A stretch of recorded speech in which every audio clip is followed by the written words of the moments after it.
नमस्कार, बहुत स्वागत है आपका न्यूज स्टेट पंजाब हरियाणा हिमाचल के खास और लोकप्रिय शो हरियाणा की पंचायत में। मैं हूं आपके साथ शिवम सोनी।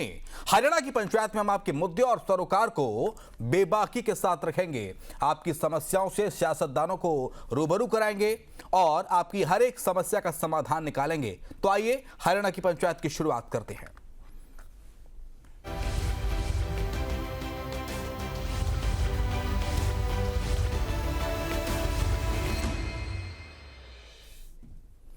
और हरियाणा की पंचायत में आज एक महत्वपूर्ण मुद्दे पर चर्चा होगी, क्योंकि हरियाणा में युवाओं के बीच बेरोजगारी एक बड़ा मुद्दा रहा है। साथ ही युवाओं को अगर नौकरी मिलती भी थी तो भ्रष्टाचार की चर्चा होती थी। लेकिन 2014 से हालात बदले हैं, हालातों में बदलाव आया है। अब लोगों को नौकरी तो मिल रही है, लेकिन बिना खर्ची और पर्ची के। कई युवाओं को नौकरी मिल चुकी है, जबकि कई भर्तियां अभी प्रोसेस में, यानी कुछ भर्तियां ऐसी हैं जो अभी पेंडिंग है, जो आगे आना बाकी है।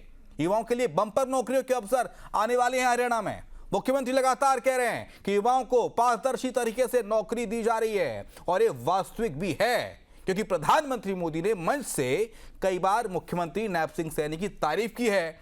पीएम ने तो यहां तक कह दिया कि कांग्रेस ने जिस बीमारी को गंभीर बनाया था, उसका नायब सरकार ने इलाज कर दिया है। हालांकि कांग्रेस को भाजपा के दावों पर भरोसा नहीं है। सरकार ये कह रही है कि बिना खर्ची बिना पर्ची के नौकरियां जो हैं वो दी जा रही हैं। देखिए, प्रत्यक्ष को प्रमाण की ज़रूरत नहीं होती। मनोहर लाल खट्टर जी का ये सपना था कि हरियाणा के अंदर बिना पर्ची बिना खर्ची नौकरी दी जाए, क्योंकि भ्रष्टाचार का बोलबाला जब तक कांग्रेस की सरकार रही बहुत चरम सीमा पे था। उससे पहले अगर इंडियन नेशनल लोकदल की बात करें, तब जेबीटी भर्ती घोटाला किसी से छुपा नहीं है, किसी का अंगूठे का निशान किसी की भर्ती। तो इस तरीके से जो आहत थे, जो युवा थे, वो बहुत परेशान थे। उसी को निजात देने के लिए मनोहर लाल जी का जो सपना है, आगे नायब सैनी जी सच करते हुए नज़र आ रहे हैं। आप देखिए, 1 लाख नौकरियां पूरे हरियाणा सरकार ने बिना पर्ची बिना खर्ची की और पूरी पारदर्शिता के साथ जो है उसका चयन प्रक्रिया को अपनाया गया। और जब हमारी अब इस बार सरकार बनी है, आप देखिए कि जो वादा किया था सीएम साहब ने कि लगते ही 20,000 नौकरियां मैं दूंगा, उसके बाद शपथ लूँगा, उस वादे को भी साकार किया है। एचटेट और जो सीटेट है, उसकी प्रक्रिया जो थी, चयन प्रक्रिया, उसमें भी काफ़ी सुधार लाया गया है, ताकि ट्रांसपेरेंसी रहे। पहले ऑनलाइन ट्रांसफर्स का ज़माना नहीं था, लोग पैसे दे दे के ट्रांसफर्स दिया करते थे। आज वो चीज़ ऑनलाइन करके भी इस भ्रष्टाचार को ख़त्म करने का काम जो है हरियाणा सरकार ने किया है। आजकल हरियाणा सरकार जो है, उसने झूठ बोलने के सारे रिकॉर्ड तोड़ दिए। वो ये नहीं बताते कि बिजली का रेट बढ़ गया, सरसों के तेल का गरीबों के लिए रेट बढ़ा दिया, बीपीएल के कितने कार्ड काटे, खाद मिली कि नहीं मिली। ये कहते हैं कि बिना पर्ची खर्ची के नौकरी दे रहे हैं, जो बहुत बड़ा झूठ है, सफेद झूठ। अगर ये बिना पर्ची खर्ची के सरकार चल रही है, तो ये बीजेपी और आरएसएस के बड़े बड़े जो आलीशान बंगले बन रहे हैं, वो कहाँ से बन रहे हैं? उसकी मनी लॉन्ड्रिंग को ईडी कब देखेगा, इनकम टैक्स कब देखेगा? और बिना रजिस्टर्ड किए आरएसएस के बंगले बन रहे हैं, आगे एनजीओ रजिस्टर कर दिए जाते हैं और लोगों के नाम। ये बेनामी प्रॉपर्टी इकट्ठी करने के पीछे देशभक्ति है या देशद्रोह है, इसकी भी जांच होनी चाहिए। जय हिंद। तो ये आपने कांग्रेस और भाजपा दोनों के नेताओं की बाइट को सुना, क्या कुछ उन्होंने कहा। आज हम इसी मसले पर करेंगे हरियाणा की पंचायत। हमारे साथ खास मेहमानों का एक पैनल है। हमारे साथ भारतीय जनता पार्टी की तरफ से संदीप आज़ाद हैं, कांग्रेस की तरफ से ज्वाइन कर रहे हैं हमें सुखबीर जी तंवर, और जेजेपी की तरफ से अजय गुलिया हमें ज्वाइन कर रहे हैं। तो चर्चा की शुरुआत करते हैं। सबसे पहले संदीप जी, आप ही से सवाल, क्योंकि देखिए, अब बिना पर्ची और बिना खर्ची के हरियाणा में सरकार चल रही है, और इसका पूरा का पूरा क्रेडिट नायब सिंह सैनी सरकार को जा रहा है। हरियाणा में युवा खुश हैं, और वो पहले के जेबीटी घोटाले की याद भी दिला रहे हैं कि जब जेबीटी का घोटाला होता रहा हरियाणा में 2014 से पहले, तो किस तरह के हालात थे वो पूरे देश ने देखे। पर्ची जाती थी और खर्ची जाती थी। खर्ची मतलब, दर्शकों को क्लियर कर दूं, नोट जाते थे, पैसा जाता था, तब हरियाणा में नौकरी मिलती थी। लेकिन अब पारदर्शिता के साथ हरियाणा में युवाओं को नौकरी मिल रही है, उनकी काबिलियत के आधार पर, और ये कर दिखाया है हरियाणा की नायब सिंह सैनी सरकार ने। संदीप जी। जी, स्वयं जी, बिल्कुल 2014 से पहले नौकरियों में किस प्रकार का भ्रष्टाचार था और किस प्रकार की बंदरबांट होती थी। मुझे लगता है कि हरियाणा का बच्चा बच्चा इस बात को जानता है। मैं भी अभी युवा हूं, तो मैंने भी काफी सारी भर्तियों में हम भी शामिल हुए हैं कांग्रेस की सरकार में, लेकिन नहीं, क्योंकि हमारे पास पर्ची और खर्ची की व्यवस्था उस समय नहीं थी। 2014 के बाद में जब से भारतीय जनता पार्टी की सरकार आप बनी भी कह रहे हैं कि आपके पास माननीय- पर्ची खर्च की व्यवस्था नहीं, तो आप प्रवक्ता बन के राजनीति ज्वाइन की नौकरी कर रहे थे सरकारी। जी हाँ, तो सीएम जी देखिए, 2014 के बाद जब भारतीय जनता पार्टी की सरकार बनी और उसके बाद में सबसे जो पहला काम माननीय मनोहर लाल जी उस समय के तत्कालीन मुख्यमंत्री उन्होंने किया कि जो नौकरियों के अंदर बंदरबाट होती है उसको हमें समाप्त करना है। और मुझे लगता है सबसे बड़ा व्यवस्था परिवर्तन अगर 2014 के बाद हरियाणा में हुआ तो सिर्फ नौकरियों में पारदर्शी तरीके से जो भर्तियां हो रही है वो परिवर्तन हुआ। और कांग्रेस के प्रवक्ता भी बैठे और जेजेपी के प्रवक्ता भी इस डिबेट में शामिल है। इनके आसपास भी बहुत सारे ऐसे युवा होंगे जिन्होंने बिना पर्ची और बिना खर्ची के इस सरकार में नौकरियां ली है, जो इस सरकार में भर्ती हुए हैं। इन लोगों ने भी अपनी आंखों से देखा होगा और इन लोगों ने भी महसूस किया होगा कि निसंदेह जब से भारतीय जनता पार्टी की सरकार आई है, एक काम ये जो बिना पर्ची और बिना खर्चे वाला सबसे महत्वपूर्ण इसको मैं मानता हूं, क्योंकि रोजगार किसी भी व्यक्ति के जीवन में परिवर्तन लाता है और उसको इतने पारदर्शी तरीके से खर्ची आपने को कर तो दिया। मैंने दर्शकों को समझा दिया संदीप भाई कि साहब जी। मोटा पैसा जाता था टेबल के नीचे से, और ये पर्ची जाती थी, क्या नाम लिख के दिया जाता था? पर्ची के लिए भी कोई सोर्स चाहिए होता होगा ना कि साहब ये फलाने व्यक्ति का मीडिएटर है, दलाल, जो भी अपनी भाषा में कहें। जी सीएम जी देखिए, पर्ची वाला विषय भी मैं थोड़ा सा क्लियर कर देता हूँ। हाँ। पर्ची वाला विषय क्या था, आपने इस 2024 का जो विधानसभा चुनाव था इसके अंदर आपने नोट किया होगा, जो कांग्रेस प्रत्याशी थे, नीरज शर्मा जी थे 90 से, कुलदीप शर्मा जी थे या शमशेर गोगी जी जिनका बयान आप सुनाते, इन लोगों ने क्या कहा था? इन लोगों ने कहा था, नीरज शर्मा जी ने बड़े मन से कहा कि आप मुझे 50 वोट दीजिए और मैं आपके घर में एक नौकरी दूंगा। पर्ची का मतलब ये था कि भैया आप हमारी चुनाव में मदद कीजिए, जब फिर हमारी सरकार बन जाएगी तो आप हमें बताइए कि भैया इसकी सिफारिश करनी है और इसकी सिफारिश से ये बंदा नौकरी लगाना है।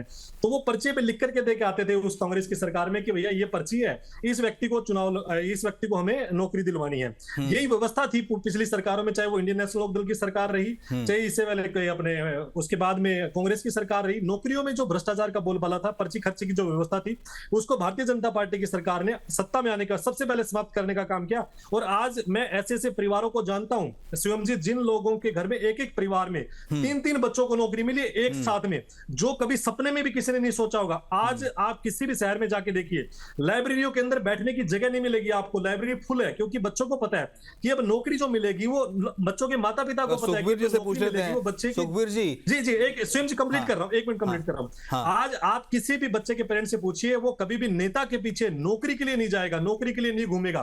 पहले क्या होता था, सबके माँ बाप क्या करते, बच्चों के नौकरी लगवाने के लिए नेताओं के पीछे पीछे चक्कर लगाते थे। आज कोई भी पेरेंट्स हरियाणा प्रदेश का, मैं दावे के साथ कह रहा हूं कि नौकरी के लिए कम से कम नेताओं के पीछे चक्कर काट तो आपको नहीं मिलेगा। यही एक परिवर्तन हुआ और ये सबसे बड़ा परिवर्तन हरियाणा। बिल्कुल, एक बहुत बड़ा सपना है हरियाणा का जो आपने साकार किया है, भारतीय जनता पार्टी ने साकार किया है। सुखबीर भैया, मैं आऊंगा आपके पास, अजय गुलिया जी। सुखबीर जी, जो बात सामने आ रही है कि साहब देखिए, नायब सिंह सैनी की सरकार में अब आने वाले 5 साल में, यानी कि नायब सिंह सैनी 2.0 टर्म चल रहा है, इसमें 5 लाख नौकरियां दी जानी है और 10 साल में हरियाणा सरकार हरियाणा के युवाओं को 2.25 लाख नौकरियां दे चुकी है सर। अब खर्ची और पर्ची का सिस्टम खत्म हो गया, कोलैप्स कर दिया बीजेपी ने इस सिस्टम को। शिवम जी, हाँ, जिस प्रकार से अवधारणा बनाने का प्रयास हो रहा है, मैं कुछ एक प्रत्यक्ष उदाहरण आपके समक्ष रखूंगा। देखिए, नायब सिंह सैनी सरकार विगत 11 वर्षों की बेरोजगारी और युवा हितों की निरंतर अनदेखी और कुठाराघात को छिपाने के लिए, जन सामान्य का ध्यान इन विषयों से हटाने के लिए बिना पर्ची बिना खर्ची की जो अवधारणा है, बिना पर्ची बिना खर्ची के रोजगार दे रही है ताकि और समस्याओं से जनता का ध्यान उठ जाए। शिवम, अगर आपको सुनिए, अगर आपको ऐसे इंटरप्ट करना है, नहीं, इंटरप्ट नहीं कर रहा सर, मैं तो आपकी बात कंप्लीट कर रहा था। Please continue. कोई तो बीच में नहीं बोलिएगा। ठीक है, नहीं बोलूंगा, बोलिए। अब विषय नौकरियों का है। माननीय मोदी जी ने 2014 में वायदा किया था इस देश से कि 2 करोड़ रोजगार प्रति वर्ष देंगे। हकीकत ये है कि विगत के 11 वर्षों में 2 लाख प्रति वर्ष भी नहीं दे पाए। और दिया क्या? अग्निवीर दिया, जो किसान के, गरीब के, मजदूर के बच्चे को आजादी से पहले और आजादी के बाद 70-80 हजार नौकरी भारतीय सेना में मिलती थी, उसको समेट के 10-12 हजार रुपए कर दिया। जो सीएम जी विषय से भटका दिया इन्होंने, जिस प्रकार से छीनने का एक अवसर। वो जेबीटी घोटाला क्या बताइए ना सर, पूर्व मुख्यमंत्री जेल गए थे, अब सुन लो ना यार, अगर ऐसे बोल लेंगे तो ऐसे नहीं चलेगा, एक तरफा नहीं चलेगा। नहीं सर, बात रोजगार की हो रही है तो आप रोजगार पे रहिए ना। आप बताइए हरियाणा में रोजगार नहीं मिल रहा तो आपकी बात को फिर आगे बढ़ाएंगे, पूछेंगे आपके सवाल को। आज का विषय रोजगार है सर। नहीं, आज का नहीं, विषय आकाश या पाताल की बात नहीं कर सकते ना सर।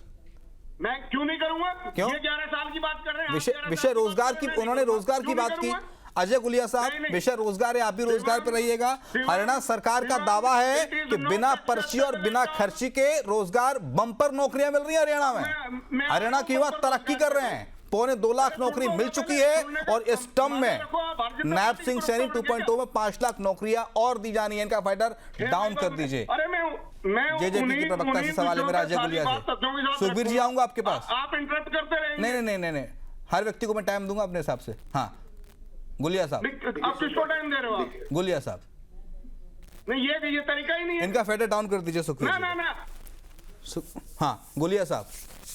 देखिए शिवम भाई, मैं सबसे पहले तो एक बात कहना चाहता हूँ, अगर 5 लाख नौकरियां हरियाणा प्रदेश के युवाओं को मिलेगी तो सबसे पहले जननायक जनता पार्टी खड़े होकर के और स्वागत करने का काम करेगी, क्योंकि हम लोग कंस्ट्रक्टिव सोच के लोग हैं। हमारी विचारधारा हरियाणा प्रदेश की प्रगति उन्नति को लेकर के है। अभी भारतीय जनता पार्टी के प्रवक्ता ने एक बात कही कि, और आपने भी उस बात को दोबारा दोहराया कि पूर्व मुख्यमंत्री जेल में गए। देखिए इसमें तो कोई दो राय नहीं है कि पूर्व मुख्यमंत्री जेल में रहे, लेकिन उस सरकार में भारतीय जनता पार्टी की हिस्सेदारी थी कि नहीं थी? भारतीय जनता पार्टी के मंत्री थे कि नहीं थे? एक बात यहाँ टीवी पे बैठ करके कह देंगे, ये संदीप भाई कहते हैं हम युवा हैं, बहुत अच्छी बात है, नए युवा साथी आए और सबको मौका मिलना चाहिए, लेकिन ये उस बात को जानते हैं क्या उस सरकार में भारतीय जनता पार्टी की भी हिस्सेदारी थी? तो जब ताली कप्तान को तो गाली भी कप्तान को। तो अगर कोई अच्छा काम उस सरकार के दौरान हुआ और आप उसका क्रेडिट ले रहे हो और आप कह रहे हो कि जेल में गए, तो आप तो उसके हिस्सेदार थे भाई, उसका जवाब कौन देगा? और रही बात दूसरी, जितने भी लोगों के मैं साहब जांच हुई है पूरी भर्ती की, उसमें तो नहीं बिल्कुल जो दोषी है वही जेल में जाएगा ना। नहीं बिल्कुल मैं तो कह रहा हूँ अब नहीं मैं तो फिर एक चीज और कह देता हूँ, अगर ये दोषी कह देने से काम चलता ना ही तो किसी भी सीबीआई की चार्जशीट में, ना ही पुलिस की चार्जशीट में, ना कोई पैसे के लेन देन का जिक्र है। मैं ऑन रिकॉर्ड की बात कर रहा हूँ। अगर इनको कुछ गलत लगता है तो कानूनी कार्रवाई करने का काम करें। मैं ऑन रिकॉर्ड की बात कर रहा हूँ, इनकी तरह नहीं टीवी पे बैठ के लच्छेदार भाषण नहीं दूंगा मैं तो रिकॉर्ड तथ्यों पे बात करूंगा। गुलिया साहब ऐसे ही कोर्ट बिना तथ्यों के आधार पे फैसला नहीं दे सकता ना। नहीं बिल्कुल नहीं, कोर्ट तथ्यों के आधार पे कोर्ट फैसला नहीं दे सकता। मैं तो कोर्ट की बात कर रहा हूँ,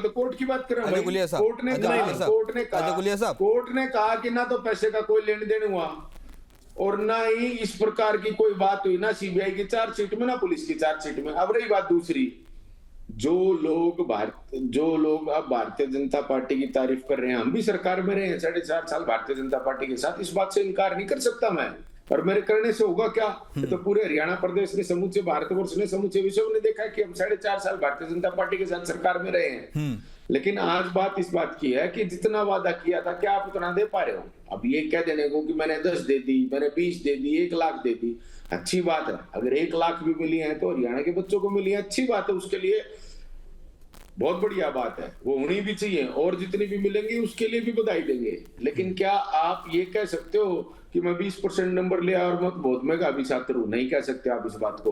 आपको वो बात कहने के लिए जो वादे आप अपने चुनावी घोषणा पत्र में कर आए थे, वो सारे वादे पूरे करने पड़ेंगे। नहीं, ये आपके कहने से नहीं होगा, आपके कहने से नहीं होगा। मैं भर्तियों पर ही हूँ, मैं भर्तियों पर हूँ, मैं भर्ती से बाहर ही नहीं जाऊंगा। आप इधर उधर नहीं कर रहे, आप भर्ती पे बात करें, तभी मैंने आपको बोलने दिया। मेरा एक सवाल सर आपसे है, 2 लाख की बात करके आप 2 लाख की बात प्रतिवर्ष करके और 5 साल में 2.25 लाख का ढिंढोरा पीट रहे हो। क्या पीट सकते हो?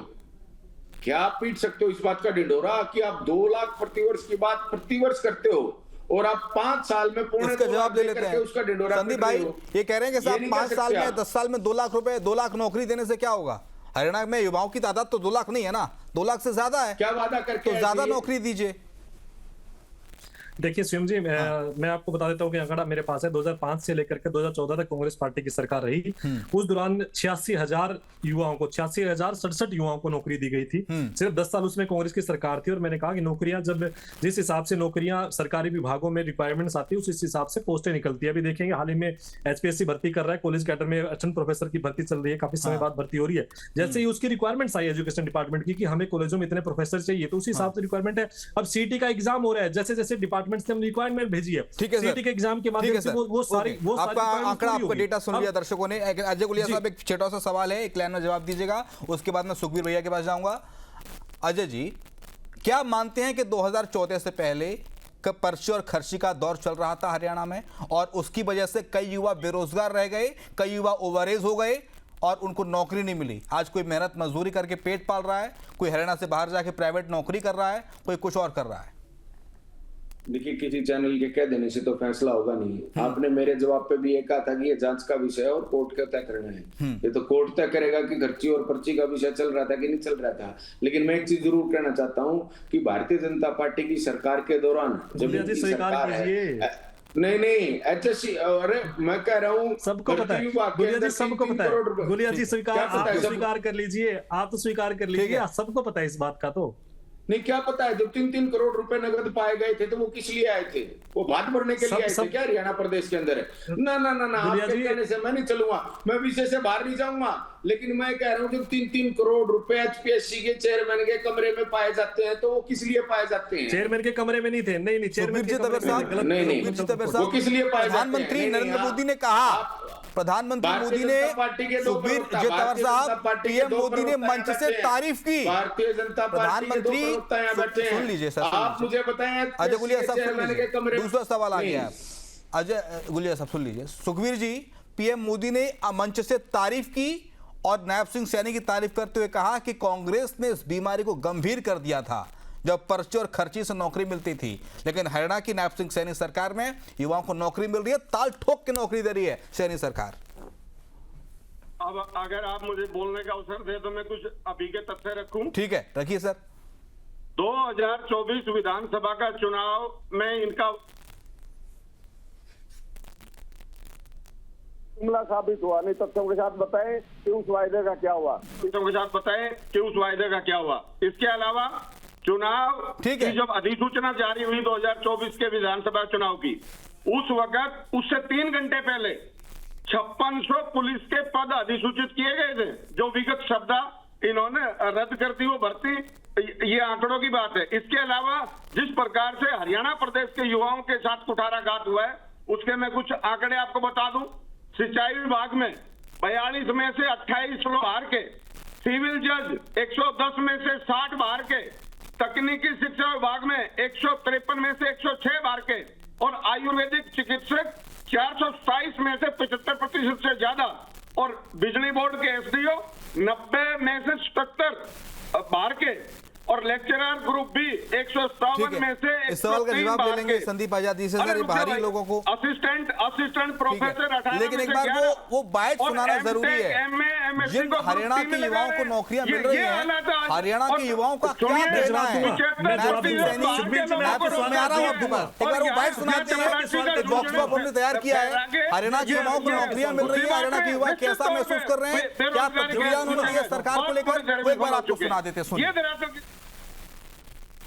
सर, मेरा नाम नीलम है। मैं नायब सिंह सैनी सरकार में बिना खर्चे और बिना खर्चे के लगी हूँ। मैं एक गरीब परिवार से बिलोंग करती हूँ सर। मैंने बहुत मेहनत करी थी और उसका मुझे आज फल भी मिला है। ना मैंने कहीं पे पैसा दिया है ना कुछ, मैं अपनी बलबूते पे ही लगी हूँ इस जॉब में सर। तो मिठाई उठाई देनी पड़ी होनी चाहिए किसी मंत्री को? किसी नहीं सर, बिल्कुल भी नहीं। बताएं, ये चीज़ बता दें, किसी को मंत्री को मिठाई मुठाई देनी पड़ी हो किसी को? नहीं सर।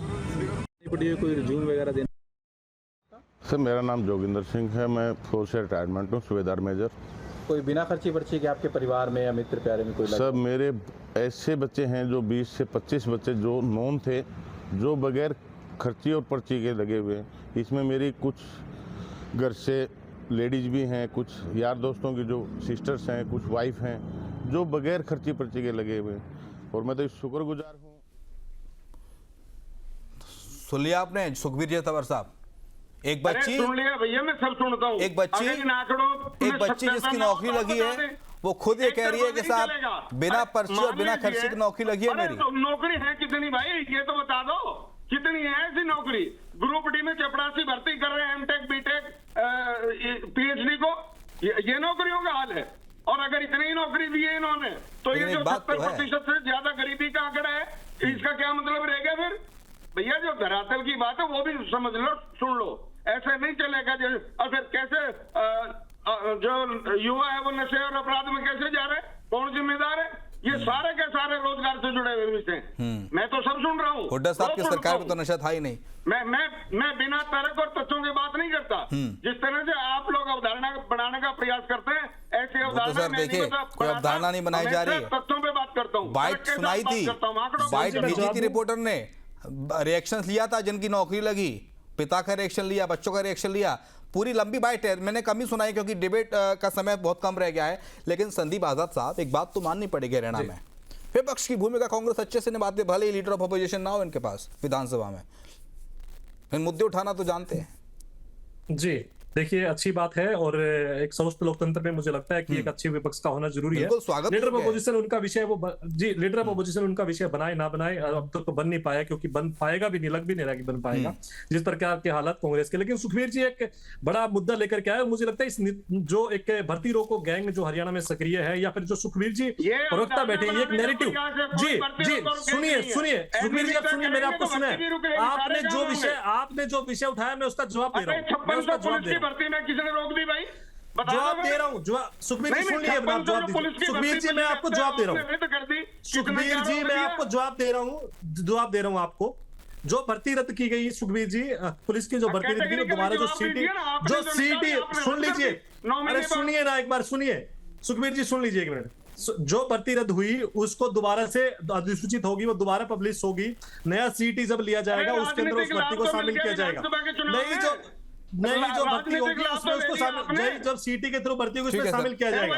अब संदीप जी इतना ही है, सुखबीर जी मेरे पास वक्त इतना ही है, नहीं तो इस चर्चा को आगे मैं जरूर बढ़ाता वक्त होता। तो बहुत शुक्रिया संदीप भाई आपका, सुखबीर जी आपका शुक्रिया, अजय गुलिया साहब आपका शुक्रिया चर्चा में शामिल होने के लिए। और हरियाणा की पंचायत में आज मुद्दा पर बहस हुई और हमने जाना कि दरअसल इस पूरे मामले को लेकर बीजेपी और कांग्रेस और जेजेपी का क्या कुछ कहना है। लेकिन हरियाणा के युवा नौकरियों से खुश हैं। खुश इसलिए हैं क्योंकि उन्हें पता है कि अब उन्हें पैसा नहीं देना, अब उन्हें नौकरी पाने के लिए किसी अधिकारी के, किसी मंत्री के बंगले का चक्कर नहीं लगाना, किसी की दहलीज पर नहीं जाना।